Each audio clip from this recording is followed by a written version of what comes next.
Okay, what is up guys, Sam here, and today I have a really good video for you guys. It's a shadowboxing workout with weights. So the workout is pretty much, you're going to do 3 combinations. You're going to do 30 seconds each, 30 seconds off, and you can do it for 3 rounds, and then you're going to move on to the next combination. So here I am doing 1, 2, 3, nice simple combination, jab, cross, left hook. So I'll do it for 30 seconds, take a 30-second break, and I'll repeat that 3 times, and I do that for each combination. So I just really want to get into it really quick while this is going on.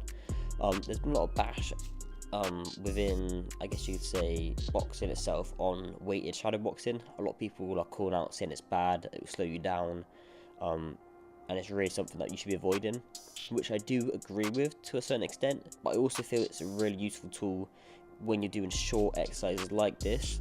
The way I built these exercises is the combinations are short, they're not too long. The time that you're actually doing the combinations, 30 seconds, is equally quite short. So you want to be punching fast and snappy. You want to pick a light weight. I'm using 1 kilo hand weights here, so they're definitely not too heavy or anything. You can still punch nice and snappy, nice and fast, which is what you want. And in between each round, your rest time that you want to take between 1 and 2 minutes. Really let your shoulders try and recover between each round. That's going to be the main thing that you want to make sure you do, because again, I can't repeat enough, you want your punches to be really sharp, really snappy, because that's where the downfall of shadow boxing with weights comes in. It's when people pick up either 4 kilo weights and they start shadow boxing for 3 minutes straight. By the end of it, your punches are just slow and sluggish, which is the main thing what you want to avoid. Here's the second combination, which is jab, cross, then an uppercut jab, I call it a screw jab, followed by overhand right / right hand. As you can see, sometimes it comes over the top, sometimes it's more of a straight shot. It's a bit of an awkward one if you're not hitting mitts or anything. Anyway, as I was saying, you want your punches as snappy as possible, because when you're not, your punches become slow, and that's where a lot of disadvantages come in when training with weights while shadowboxing. Is basically all the punches come from kind of like a nerve base, so pretty much you're getting yourself in a pattern of throwing the punches slow and sluggish. And if you're doing that for say 5 rounds, 3-minute rounds, and you're just using like 4 kilo weights, your punches, you're going to get used to throwing them really slow, really sluggish. You're not going to have any pop in them, because you're just going to be trying to force that weight out, and you're going to build a pattern and muscle memory of throwing those punches slow and sluggish. Now, it may feel faster when you put the weights down, but you're going to build that muscle recruitment pattern of throwing them really slow. So like I said, keep the weight light, keep nice and fast, 30 seconds on, 30 seconds off. It's going to be a nice quick turnaround, but it's also going to give your shoulders time to recover. I would only really do this for 3 rounds. I think there's a good number there, nice and stable.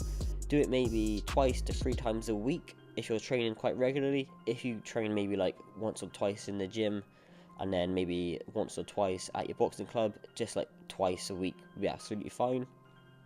It's really going to benefit your explosive strength, your back. You're going to feel it quite a lot. When you throw the punches, one more thing is don't fully extend. Cut your punches just slightly short of full extension, because you do risk overextending your elbows, obviously, because you're decelerating the weight itself. So it's going to be a little bit different when you throw your normal punches. And the way I'd program this is I would definitely put it in towards the start of the session. Say just after you've warmed up, get your shoulders nice and loose, really warm everything up. Throw this in and then carry on with your session. So you go back to using maybe 10-ounce gloves, 12-ounce gloves, whatever you train in, with some shadow boxing as well. Make sure you do combine it with full extension training, and make sure you use proper form when you're throwing the punches. And I'm pretty sure that's all I've got to say for this. If you have any questions or comments on shadow boxing with weights, do pop them in the description. I will be sure to get back to you guys.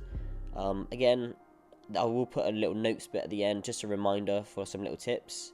So just go over them again. Pick a light weight, make sure you do it nice and fast, snappy punches. Take between 1 and 2 minutes rest between each round.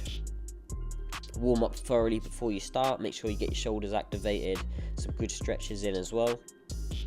And then pretty much when you're working out, just go for it, work as hard as you can. And yeah, that's pretty much everything. Enjoy the rest of the footage, and I'll catch you next time. I'm out. Peace.